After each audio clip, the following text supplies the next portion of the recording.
Suxanchilik.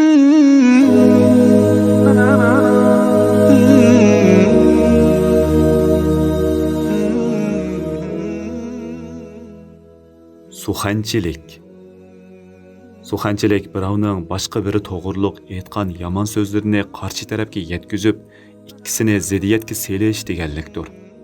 Suxanchilikdan iborat bu razil qilmish sababidan do'stlar bir-biriga dushmanlashidi, birlik buziladi, inoq oilalar parchalanadi, tuqqanlar bir-biridan yiroqlashidi. Hatto kishilar o'ttirisida behuda qon to'kilish ahvollari yuz beradi. Shunga dinimizda suxanchilar fitni ig'vo tarqatquchilar qattiq so'kilgan va ularning Allohning rahmatidan mahrum qoldiganligi bayon qilingan.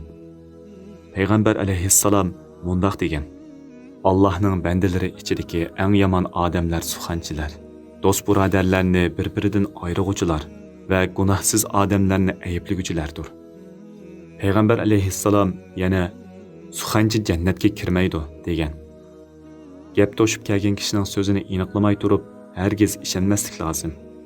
Alloh taolo bizga mundaq ta'lim bergan: Ya ayyuhallazina amanu in ja'akum fasiqun binaba'in fatabayyanu an tusibu qauman bijahalatin fatusbihu ala ma fa'altum nadimin.